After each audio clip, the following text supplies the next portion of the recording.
Picture this, March 27, 1977, Los Rodeos Airport, Tenerife, Canary Islands.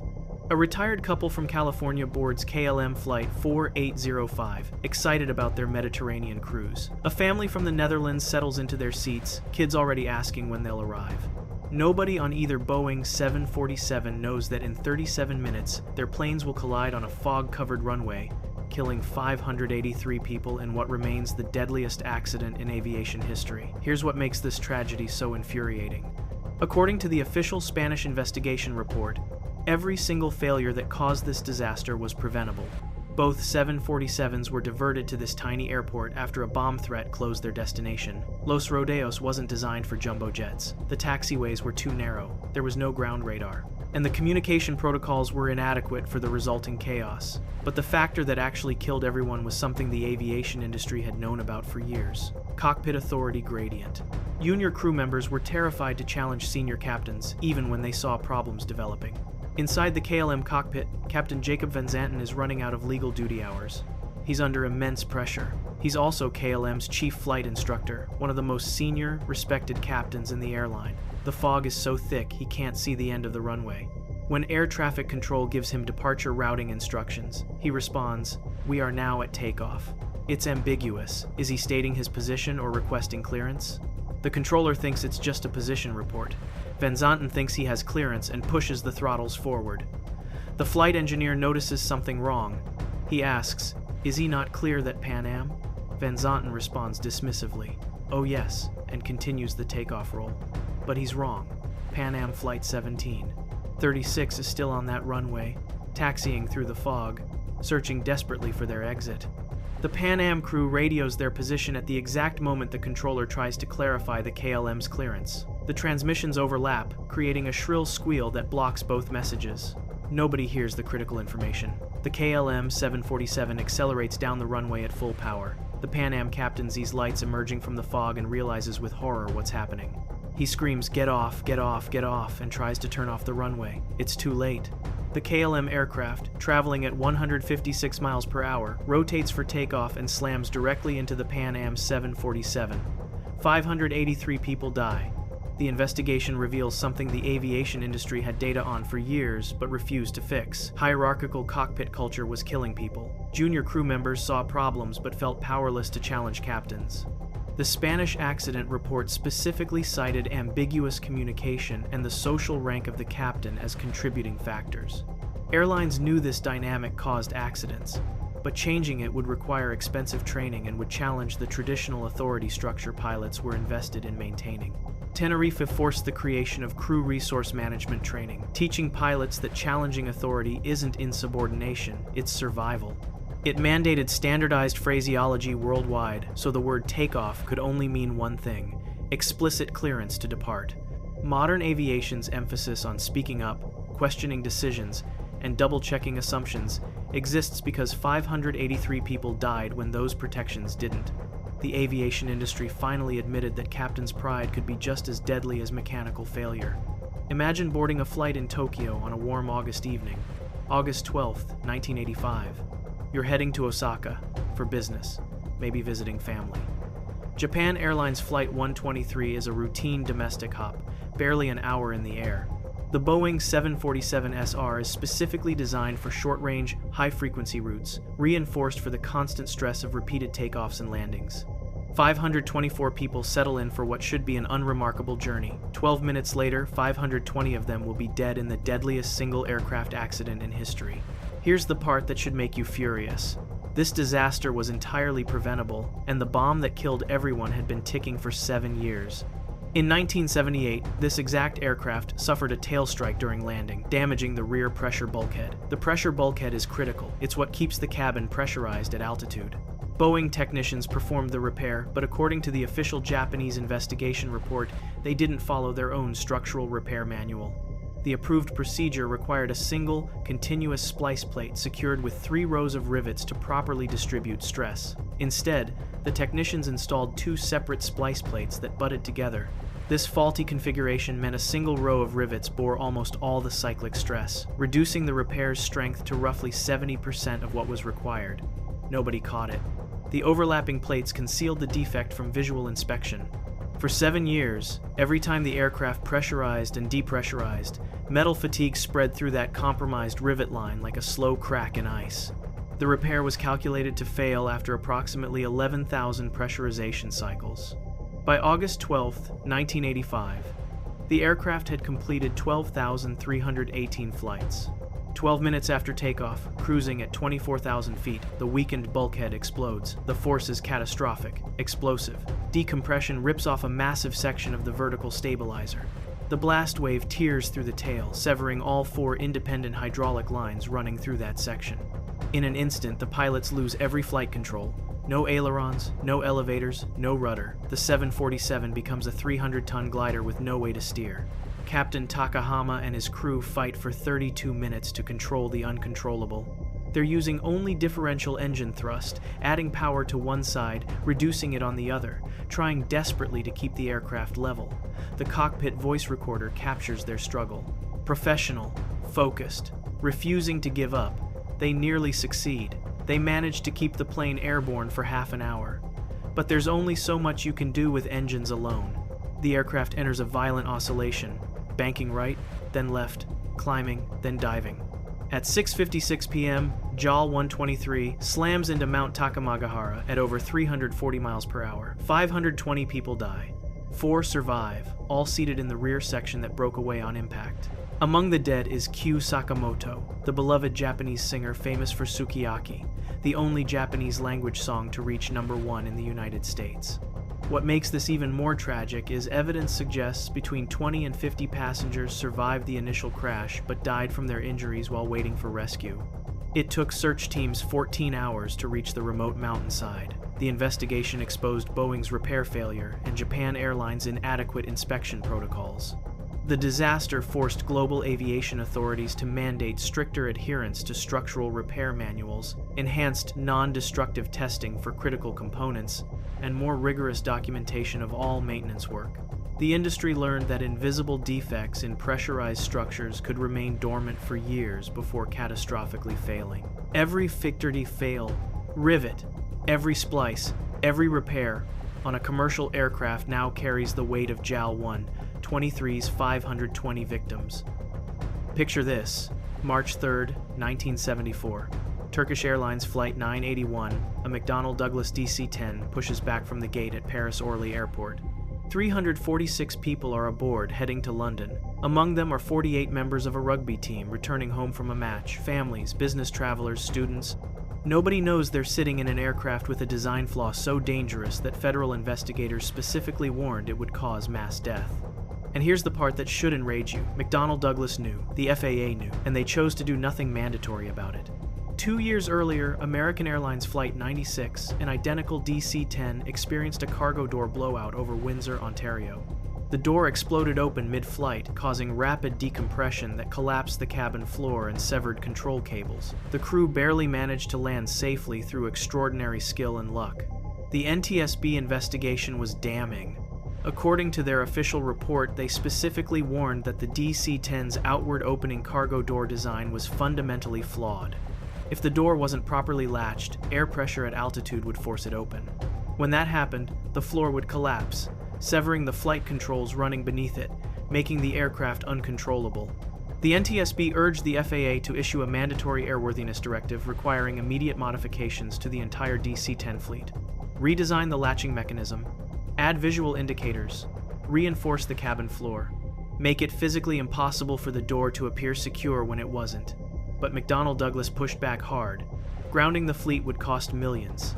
Mandatory modifications would damage the DC-10's reputation in the competitive wide-body market, so the FAA made a gentleman's agreement: no public directive, no mandatory timeline. Just a quiet understanding that McDonnell Douglas would fix the issue voluntarily on their own schedule. The fix was never made mandatory.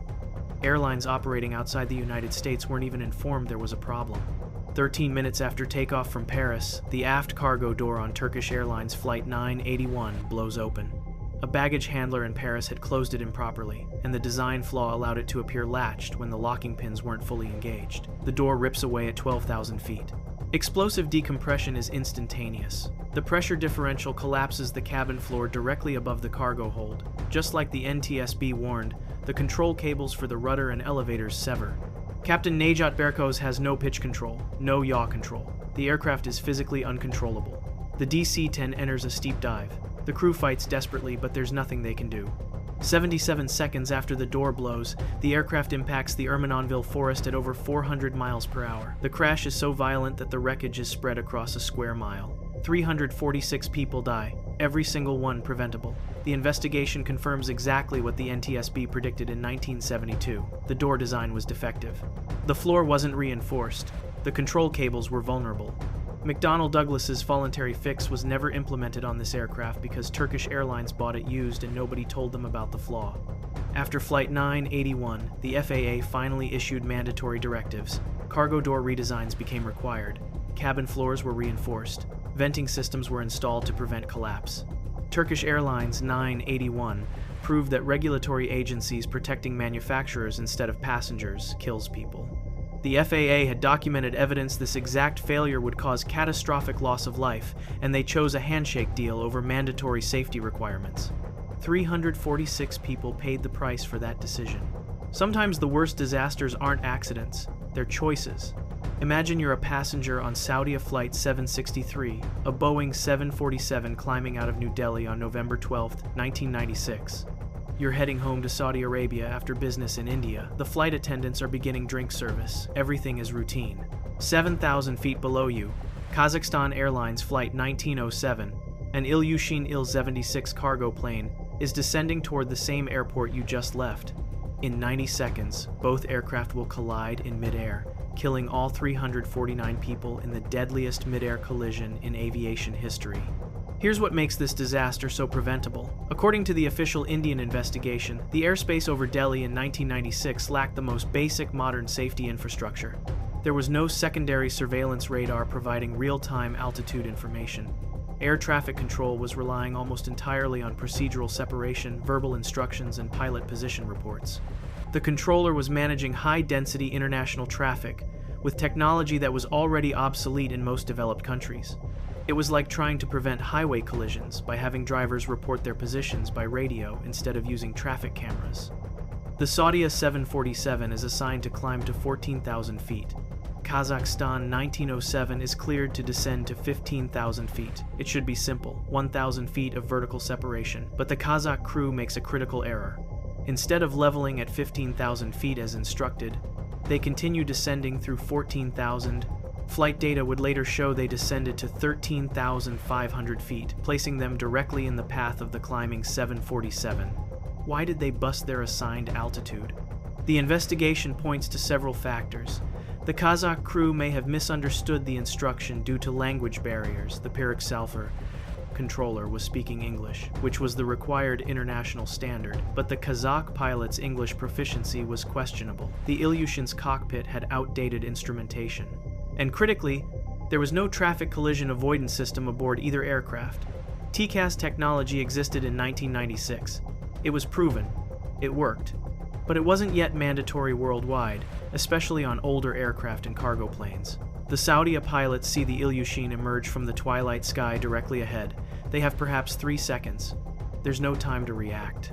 At 14,000 feet over Charki Dadri, a small village in Haryana, India, the left wing of the Kazakh Il-76 slices into the Saudia 747's left wing and fuselage. Both aircraft disintegrate instantly. Wreckage rains down across multiple villages. 312 people on the Saudia flight die, 37 on the Kazakhstan flight. All preventable. The investigation confirmed the Kazakh crew's altitude deviation caused the collision, but it also exposed the systemic failure that made the collision possible. Delhi's airspace was handling massive international traffic with inadequate radar, relying on human accuracy in an environment where human error was inevitable. Had modern radar been in place, the controller would have seen the altitude deviation immediately and corrected it. Had TCAS been mandated, both aircraft would have received automated warnings and escape maneuvers. Charki Dadri forced the global mandate for TCAS-2 on all commercial aircraft. The system uses onboard radar to detect nearby aircraft and automatically issues resolution advisories, direct commands to climb or descend to avoid collision. When TCAS gives an instruction, it overrides ATC. The technology that could have prevented this disaster became required equipment worldwide. 349 people died because the aviation industry hadn't yet decided that automated collision to avoidance was worth the installation cost. Now every airliner carries their legacy. June 23, 1985. Air India Flight 182, a Boeing 747 named Kanishka, is cruising at 31,000 feet over the North Atlantic, heading from Montreal to London to Delhi. 329 people are aboard, families traveling to India for weddings, students going home for summer, Canadian citizens of Indian descent visiting relatives. The flight attendants are serving breakfast. Everything seems normal. Nobody knows that in the forward cargo hold, a bomb is counting down. In 4 minutes, everyone on this aircraft will be dead in what remains the worst terrorist attack in Canadian history. Here's what should make you sick with anger. This bombing was entirely preventable, and the security failures that enabled it were known vulnerabilities that authorities chose not to fix. According to the Canadian Major Commission of Inquiry conducted years later, the bomb was placed in a suitcase checked in Vancouver, transferred to Flight 182 in Toronto, and loaded into the cargo hold without the passenger who checked it ever boarding the aircraft. The concept of the unaccompanied infiltrated bag was a documented security threat in 1985. But checked baggage reconciliation, ensuring every bag has a corresponding passenger on board, wasn't mandatory. Explosive detection screening wasn't standard. Transfer baggage was a blind spot. The attack was orchestrated by Sikh separatists linked to the Khalistan movement, seeking an independent Sikh state in India. The bombing was part of a coordinated plot. On the same day, another bomb destroyed a bag at Tokyo's Narita airport, killing 2 baggage handlers. That bomb was also intended for an Air India flight, but detonated prematurely. The Flight 182 device worked exactly as designed. At 8:13 a.m. Irish time, the bomb detonates in the forward cargo hold. The explosion rips a massive hole in the fuselage.